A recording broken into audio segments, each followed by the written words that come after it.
선한 사람 TV를 애청하고 계시는 국내외 계시는 성도 여러분, 주 예수 그리스도의 이름으로 문안 인사드립니다. 늘 일상생활에 주와 함께 평강을 누리시기를 바라며, 환난과 고통을 혹시 당한 자가 있다면 더더욱 기도하시고 하나님의 인도와 하나님의 종들의 위로와 말씀을 통한 격려가 있기를 바랍니다. 지난 시간에 이어서 사탄과 마귀의 정체 두 번째 말씀을 드립니다. 사탄과 마귀는 고유 명사가 아닌 사역적 명칭입니다. 사탄과 마귀는 각각 다른 존재가 아니라 하나인데, 히브리어 사타나스를 사탄으로 번역한 것이며, 사탄은 모든 악령의 두목으로서 대장입니다. 한국어와 한문으로 마귀라 그렇게 번역을 했습니다. 이 사탄과 마귀는 같은 의미, 같은 존재입니다. 성경에는 이것들이 사역하는 부분과 내용에 따라서 사탄 혹은 마귀로 언급되어 있으나 같은 존재라는 사실을 이해하시면 좋겠습니다. 먼저 마귀의 사역에 대해서 알아보겠습니다. 마귀, 헬라말로 디아볼로스, 영어로 데벌이라 하는데, 고발자, 이간질하는 자, 헐뜯는 자, 성경에서는 회방자라고 기록되어 있습니다. 마귀를 한마디로 표현하면 비방하는 자입니다. 마귀는 말씀을 듣지 않을 뿐만 아니라 순종도 하지 않습니다. 성도들을 비방하며 모함하고 돌아다니며 마음이 완악하기가 철면피 같아서 심령이 굳은 자입니다.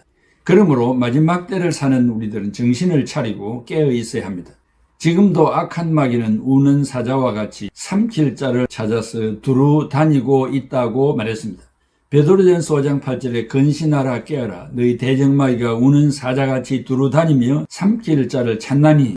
예레미야 6장 28절에 그들은 다 심히 반역한 자며 비방하며 돌아다니는 자며 그들은 놋과 철이며 다 사악한 자라고 했습니다.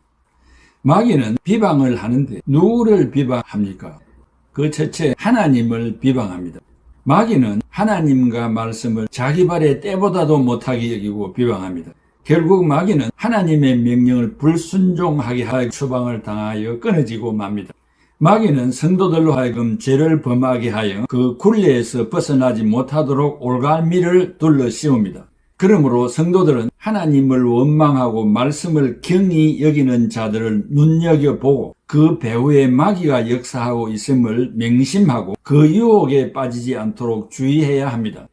광야 생활하던 이스라엘 백성들도 하나님을 원망했습니다. 민수기 14장 27절에 나를 원망하는 이 악한 회중에게 내가 어느 때까지 참으랴. 이스라엘 자손이 나를 향하여 원망하는 바, 그 원망하는 말을 내가 들었노라 라고 했습니다. 비방하는 자는 결국 자기가 속한 공동체에서 끊어지는 불행을 당하기 때문에 함께 휩쓸리지 않도록 조심해야 합니다. 사람들을 잘 분별하지 못하여 인정으로 끌려다니다가 훗날에 낭패를 당하는 경우를 보게 됩니다. 둘째는 교회 지도자를 비방합니다. 마귀는 부유한 자나 유능한 자와 결탁해서 교회의 지도자를 비방하는 일에 앞장섭니다. 어떤 신자는 자기가 지도자의 권한을 가지려고 하고 혹은 공동체의 주도권을 쥐기 위해서 인간적인 방법으로 노략질하는 경우가 있습니다. 이러한 사람들의 장래를 보면 평범하지 못한 어려움을 당하는 경우들을 많이 보기 때문입니다. 그 마음에 역사하는 마귀를 물리치지 못하는 경우 때문입니다. 사무엘하 6장 16절에 다윗이 법궤가 도착함으로 춤을 출 때 미갈이 창문으로 내다보고 그를 업신여겼습니다. 다윗이 승리에 도취되어 기뻐서 춤을 추다가 하의가 벗어지는 실수를 범했습니다. 모세가 구스 여인을 취했다는 이야기를 들은 미리암은 한센병에 걸렸습니다. 형과 누나가 하나님의 종을 아무 두려움 없이 비방하다가 미리암이 한센병에 걸렸다고 했습니다. 성도들이 하나님이 쓰시는 지도자들을 함부로 비방하는 것은 마귀가 기뻐하는 일이기 때문에 조심해야 합니다. 민수기 14장 2절에 이스라엘 자손이 다 모세와 아론을 원망하며 온 회중이 그들에게 이르되 우리가 애굽 땅에서 죽었거나 이 광야에서 죽었으면 좋았을 것을 했습니다. 신뢰를 들면 모세를 비방했습니다. 모세는 하나님과 상통하는 자였고 얼굴이 천사와 같이 빛나는 자였고 남에게 비방과 험담을 하지 않는 특별한 지도자였습니다. 민수기 12장 8절에 그와는 내가 대면하여 명백히 말하고 은밀히 말로 하지 아니하며 그는 또 여호와의 형상을 보거늘 너희가 어찌하여 내 종 모세 비방하기를 두려워하지 아니하느냐 했습니다. 두째 히스기야를 비방했습니다. 마귀는 산헤립으로 통하여 하나님 여호와를 모욕하고 비방하는 편지를 써서 보냈습니다. 역대하 32장 17절에 세상 뭇민족의 어느 신들도 제 백성을 내 손에서 건져내지 못하였으니 히스기야의 하나님도 그의 백성을 내 손에서 구원하지 못할 것이라. 역대하 32장 16절에 산헤립의 신하들도 더욱 여호와 하나님과 그의 종 히스기야를 비방하였으며라고 했습니다. 셋째는 느헤미야를 비방했습니다. 마귀는 돈과 뇌물로 선지자까지 매수해서 지도자를 해치는 거짓 예언을 하도록 회유했습니다. 또한 지도자를 겁주어서 두렵게 함으로 성소를 더럽히는 죄를 범하게 하고 지어내어서 비방하여 마침내 웃음거리로 만들려고 했습니다.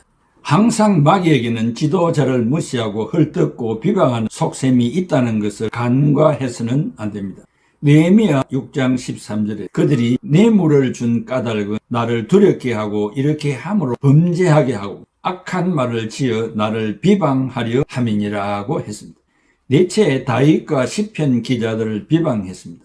원수 마귀는 사람들을 짓눌려 슬픈 나날을 보내도록 다윗이나 시편 기자들뿐만 아니라 우리들이 작은 어려움을 당할 때 네 하나님이 어디 있느냐고 비방하고 조롱합니다. 마귀 조롱은 예리한 칼날로 찌르는 것과 같은 아픔을 준다고 했습니다. 이런 상처를 주지도 받지도 않도록 우리가 삼가 조심해야 합니다. 시편 42편 10절에 내 뼈를 찌르는 칼같이 내 대적이 나를 비방하여 늘 내게 말하기를 네 하나님이 어디 있느냐 하도다. 이러한 비방 속에서도 하나님 찬양을 잊지 아니했던 위대한 종이었습니다. 이러한 사실을 모르는 유대인들은 다윗을 비방했습니다. 조롱했습니다. 다섯째, 바울을 비방했습니다. 바울이 전하는 하나님의 말씀 진리의 복음을 들으려고 온 동네 사람이 거의 다 안식일에 모여들었을 때 유대인들은 그 모인 무리를 보고 시기심이 가득해서 바울과 바나바가 전한 말에 대하여 반대하면서 욕설을 퍼부으며 비방했습니다. 우리들은 복음 진리의 종들을 비방하지 않기를 기도해야 됩니다. 사도행전 13장 45절에 시기가 가득하여 바울이 말한 것을 반박하고 비방하거늘 사도행전 18장 6절에 대적하여 비방하거늘 바울이 옷을 틀면서 이르되 너희 피가 너희 머리로 돌아갈 것이요 나는 깨끗하니라 이후에는 이방인에게로 가리라 하고 여섯째, 말씀을 비방했습니다. 우리가 자주 범하는 잘못은 설교나 강론을 듣고 비방하는 경우가 있습니다. 바로 이때 마귀가 역사하는 것입니다. 바울이 회당에 들어가서 석 달 동안 말씀을 강론하고 권면을 했을 때 몇몇 사람들은 마음이 마귀에 이끌려 말씀을 믿으려 하지 않고 이 도를 비난하였고 바울은 그들을 떠나 제자들을 따로 세우고 두란노 서원에서 날마다 강론하기를 2년 동안 계속했습니다. 마귀는 사람들의 마음을 완고하게 만들어 믿지 못하게 할 뿐만 아니라 말씀의 도를 비난하는 데 앞장을 섰습니다. 사도행전 19장 9절에 어떤 사람들은 마음이 굳어 순종하지 않고 무리 앞에서 이 도를 비방하거늘 했습니다. 하나님의 말씀을 우리는 교회에 갈 때마다 듣습니다. 성경을 배웁니다. 또 스스로 성경을 읽습니다. 그 말씀을 가감없이 받아들이고 아멘하고 화답할지라도 말씀이 곧 하나님이십니다. 말씀 비난이 하나님을 비난하고 비방하는 행위이기 때문에 죄가 되는 것입니다. 말씀이 육신이 되어 이 땅에 오신 그리스도, 그 그리스도를 비난하는 것이 어찌 죄가 되지 않겠습니까? 일곱 번째, 직분자들을 비방합니다.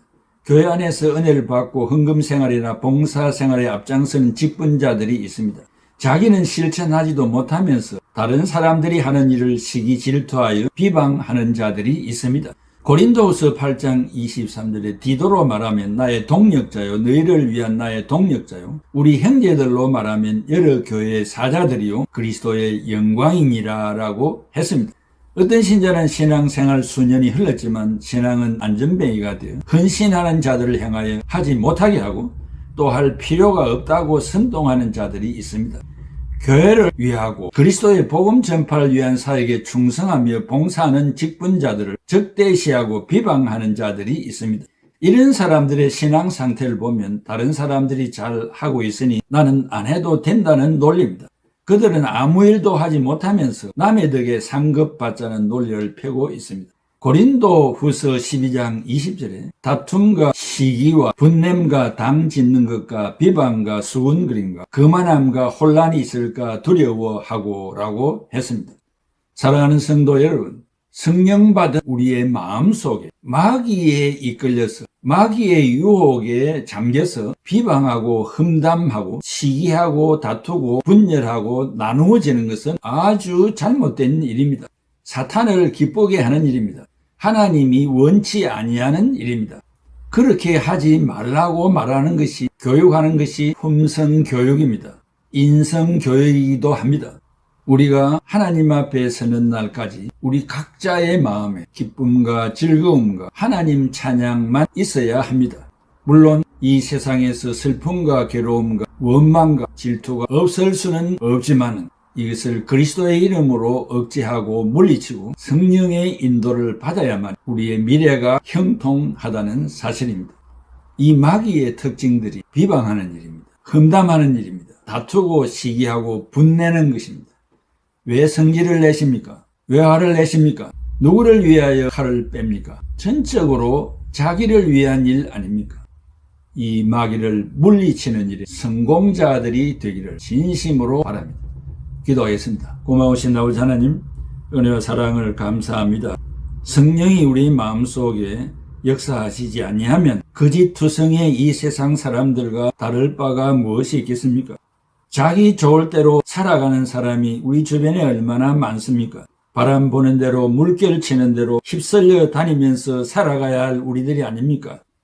그러나 우리에게 말씀을 주시고 성령이 우리의 마음에 역사하셔서 양심의 가책을 느끼게 하시고 통회에 자복하는 마음을 주셔서 언제나 하나님 앞에 엎드려 눈물 뿌려 회개하며 잘못을 빌면서 새로워지는 역사들을 주셨기 때문에 오늘 내가 존재하는 줄로 믿습니다.